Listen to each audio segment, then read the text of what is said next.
नमस्कार दोस्तों। तो चलिए आज की क्लास में एक बात करते हैं एक बहुत ही महत्वपूर्ण एडिटोरियल के बारे में। ये आपका एडिटोरियल है वाणिज्यिक अंतरिक्ष यात्रा के समय के बारे में। यात्रा जो अभी आपका चर्चा में बनी हुई है अंतरिक्ष यात्रा, तो उसी के संबंध में इस आर्टिकल को लिखा गया है। तो बात करेंगे किस संदर्भ में इसकी अभी चर्चा में है, और अंतरिक्ष यात्रा की यान की यात्रा क्या है उस पर भी बात करेंगे। अंतरिक्ष का वाणिज्यिक उपयोग क्या है उसे भी देखेंगे।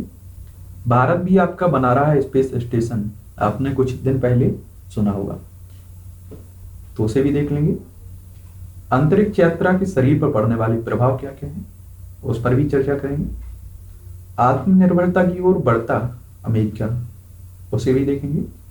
निजी क्षेत्र की भूमिका क्या है इसमें, उस पर भी चर्चा करेंगे हम लोग।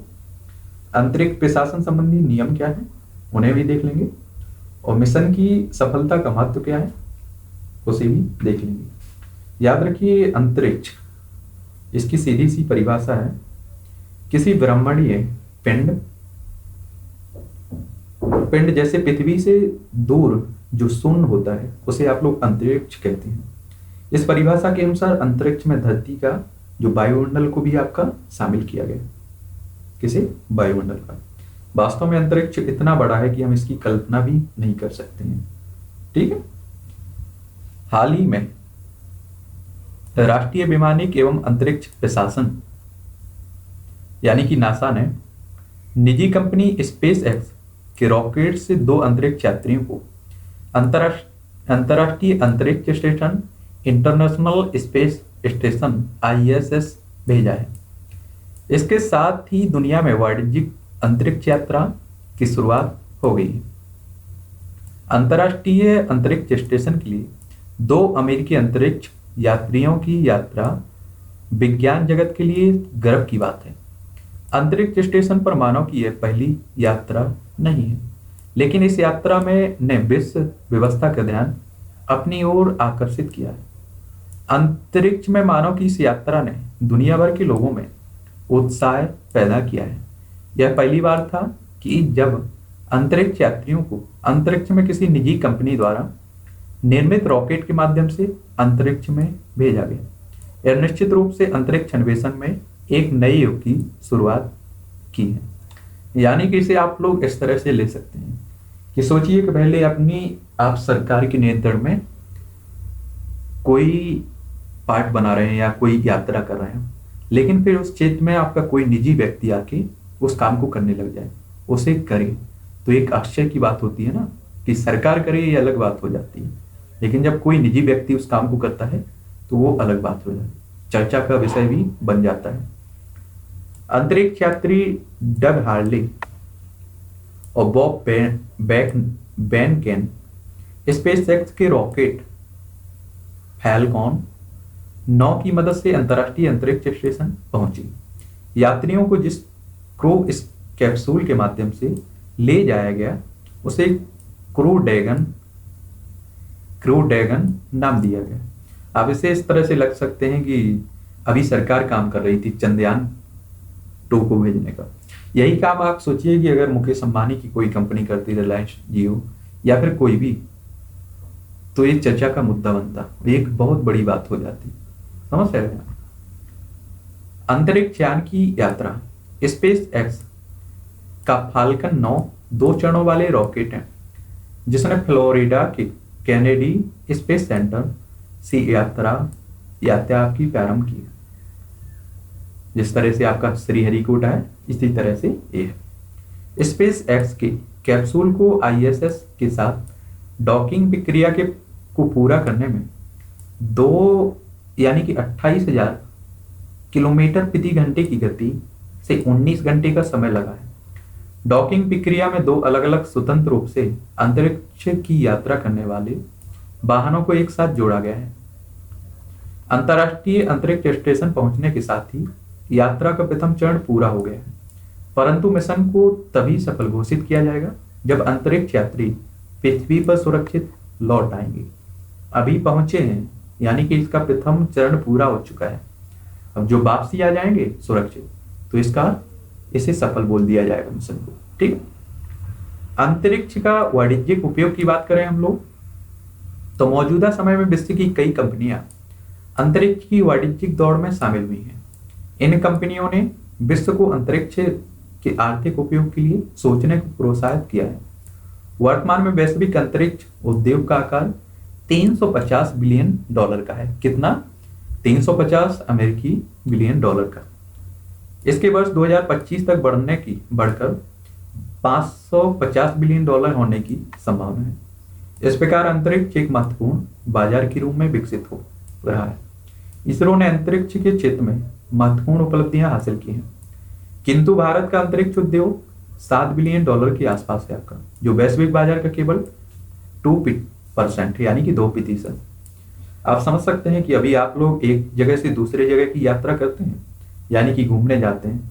एक दिन संभव हो जाएगा कि आप अंतरिक्ष में भी पर्यटन करने के लिए जाएंगे, यानी कि घूमने के लिए जाएंगे। कहेंगे कि गर्मी के मौसम में आप चले जाते हैं कहीं, तो इसी तरह आप भी सोचेंगे कि चलिए वहां भी घुमाते हैं, तो ऐसा एक दिन संभव हो जाएगा। भारत भी आपका बना रहा है स्पेस स्टेशन।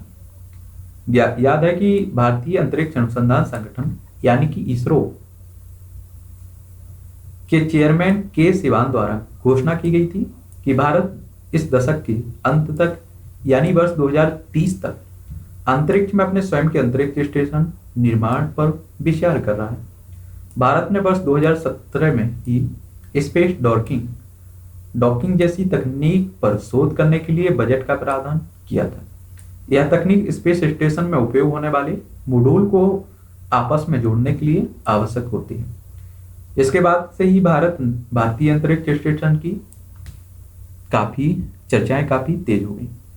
विशेषज्ञों के अनुसार इस स्टेशन का भार 20 टन होगा, जो कि ISS 450 टन और चीनी अंतरिक्ष स्टेशन 80 टन से काफी हल्का होगा।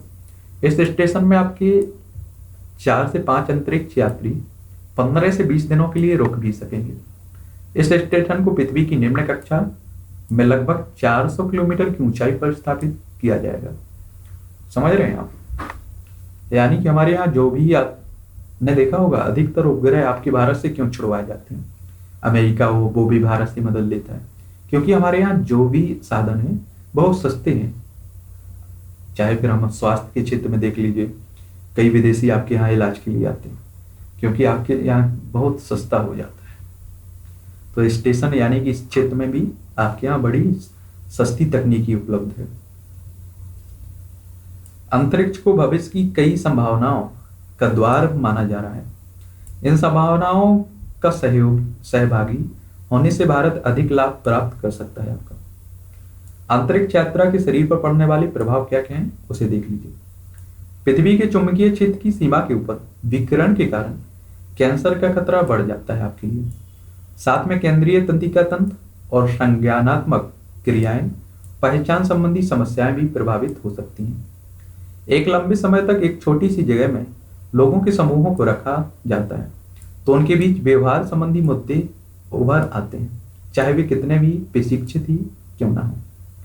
एक अंतरिक्ष यात्री को संचार में देरी, उपकरणों की विफलता या फिर चिकित्सीय आपातकाल जैसी समस्याओं का सामना करना पड़ सकता है। इसमें मानव गुरुत्वाकर्षण में कमी या फिर वृद्धि का हड्डियों, मांसपेशियों, हृदय प्रणाली सभी पर प्रभाव पड़ता है।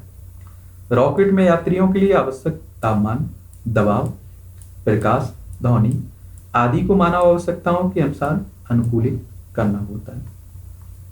पर्याप्त आत्मनिर्भरता की ओर बढ़ता अमेरिका। नासा द्वारा वर्ष 2011 में अंतरिक्ष शटल कार्यक्रम समाप्त होने की घोषणा कर दी गई थी। इसके बाद से रूसी सोयूज एकमात्र ऐसी अंतरिक्ष यान है जो अंतरिक्ष यात्रियों को ISS में आवागमन की सुविधा देती है। नासा रूस के सोयूज स्पेस शटल कार्यक्रम पर अपनी निर्भरता को कम करना चाहता है, क्योंकि अगर रूस उसे यूज करने देगा तो उसके एवज में कुछ पैसा भी तो लेगा, फ्री में तो कोई यूज नहीं करने देगा। और सोचिए कि रूस में और अमेरिका में अगर विरोध हो किसी बात को लेकर, तो उस समय रूस इस तरह की सुविधा भी उपलब्ध नहीं कराएगा अमेरिका को। तो अमेरिका इसके लिए आत्मनिर्भर होना चाहता है। स्पेस एक्स के द्वारा अमेरिका अंतरिक्ष यात्रियों को ISS में आवागमन की सुविधा प्रदान करने में सक्षम हो गया, जिससे निश्चित रूप से अमेरिका आत्मनिर्भरता की ओर अग्रसर हो सकता है। निजी क्षेत्र की क्या भूमिका है उसे भी देख लीजिए। अंतरिक्ष क्षेत्र में निजी उद्योग की भागीदारी कोई नई बात नहीं है। पूरी दुनिया में अंतरिक्ष एजेंसियों का काम निजी कंपनियों के साथ मिलकर किया जा रहा है। सैकड़ों निजी कंपनियां जो अपने ग्राहकों के लिए वाणिज्यिक उपग्रहों के लिए के निर्माण में लगी हुई हैं। अब आप इसे भारत में भी देख सकते हैं। ठीक है, अभी मोदी ने ऐलान किया था ना, इसी की बात चल रही है।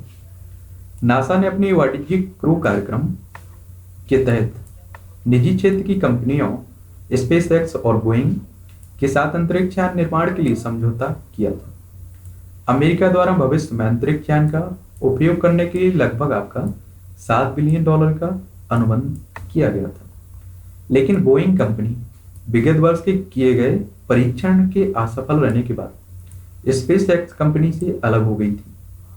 यह ध्यान देने योग्य तथ्य यह है कि अमेरिका वाणिज्यिक क्रू कार्यक्रम के तहत ऐसी कंपनियों को निवेश के लिए आमंत्रित कर रहा है जो अंतर्राष्ट्रीय अंतरिक्ष स्टेशनों तथा पृथ्वी की निचली कक्षा में अंतरिक्ष परिवहन सेवाएं प्रदान कर सके। निजी कंपनियों को आमंत्रित करने से अंतरिक्ष यात्रा में की लागत में तेजी से कमी आने की उम्मीद है हमें। अब बात करते हैं हम लोग अंतरिक्ष प्रशासन संबंधी नियम क्या हैं, उन्हें भी देख लीजिए आप लोग। अंतर्राष्ट्रीय स्तर पर अंतरिक्ष के सुव्यवस्थित प्रशासन के लिए कई प्रकार के प्रावधान किए गए, जिनमें से प्रमुख प्रावधान इस प्रकार हैं। वर्ष 1967 में की गई बाह्य अंतरिक्ष संधि आउटर स्पेस ट्रीटी सदस्य देशों को शांतिपूर्ण उद्देश्यों के लिए बाह्य अंतरिक्ष का प्रयोग करने की इजाजत देती है। साथ ही यह संधि अंतरिक्ष में जनसंहारक हथियारों की तैनात करने पर पाबंदी लगाती है। विदित है कि भारत प्रारंभ से ही इस संधि का हिस्सा है। आपका याद रखिए, बाह्य अंतरिक्ष संधि का भारत भी इसमें शामिल है। आपका वर्ष 1979 में सोवियत संघ की पहले के बाद मून एग्रीमेंट पर विभिन्न राष्ट्रों द्वारा हस्ताक्षर किए गए थे। यह समझौता अन्य राष्ट्रों की अनुमति के बिना सभी खगोल पिंडों की जांच पड़ताल, उनके प्रयोग को प्रतिबंधित करता है। संयुक्त राष्ट्र महासभा द्वारा वर्ष 1967 में रेस्क्यू एग्रीमेंट को अपनाया गया था। इस समझौते के अनुसार सभी राष्ट्रों का यह दायित्व है कि वे सभी संकटग्रस्त अंतरिक्ष यात्रियों को बचाने, उन्हें अपने देश वापस लाने का हर संभव प्रयास करें। लायबिलिटी कन्वेंशन को संयुक्त राष्ट्र महासभा द्वारा 1971 में अपनाया गया था। आपका इसके अनुसार यदि किसी देश के स्पेस ऑब्जेक्ट के कारण अंतरिक्ष में किसी अन्य देश को कोई नुकसान होता है तो उसको मुआवजे का भुगतान करने के लिए स्पेस ऑब्जेक्ट से संबंधित देश ही उत्तरदायी आपके होंगे। मिशन की सफलता का मात्र क्या हो सकता है? दोनों यात्रियों के प्रवास के दौरान व्यापक परीक्षण किए जाएंगे तथा भविष्य में ISS की वाणिज्यिक यात्रा की दिशा में अमेरिका की दक्षता को प्रमाणित किया जा सके। इससे अमेरिका की अंतर्राष्ट्रीय अंतरिक्ष स्टेशन आधारित मिशन के लिए रूस पर निर्भरता में कमी आएगी। अभी जो अमेरिका रूस पर निर्भर रहता था उसकी निर्भरता भी घटेगी, आत्मनिर्भर बनेगा। निजी क्षेत्र के प्रवेश से अन्य ग्रहों पर आधारित अमेरिका के अंतरिक्ष मिशनों को पूरा करने में मदद भी मिलेगी। निष्कर्षतः इसमें क्या कहा जा सकता है? नासा का सहयोग प्राप्त कर भारत को अपना अंतरिक्ष स्टेशन बनाने की दिशा में गंभीरता से विचार करना चाहिए, क्योंकि अगर नासा सफल हो जाता है इस क्षेत्र में तो भारत को उसकी सलाह लेनी चाहिए। भारत को स्पेस एक्स जैसी फ्लाई, टेस्ट, फेल, फिक्स की रणनीति पर कार्य करना होगा। भारत का अतीत अंतरिक्ष के क्षेत्र में कामयाबी भरा रहा है, किंतु वर्तमान में अंतरिक्ष नवीन संभावनाओं को जन्म दे रहा है। इन संभावनाओं का भागी बनने के लिए भारत को भी महत्वपूर्ण प्रयास करने होंगे। भारत पहले ही अंतरिक्ष की उपयोगिता और महत्व को समझते हुए डिफेंस स्पेस एजेंसी तथा अंतरिक्ष प्रतिरक्षा तथा अनुसंधान संगठन के गठन की योजना पर कार्य कर रहा है। अतः इसरो को अपनी असैन्य पहचान को बल देना चाहिए, साथ ही स्वयं को वाणिज्यिक क्षेत्र से भी जोड़ने की योजना बनानी चाहिए। तो ये था आपका अंतरिक्ष यात्रा से संबंधित प्रमुख मुद्दा। लगभग लगभग आपको सभी आपके सवालों के जवाब मिल चुके होंगे इसमें। ठीक है।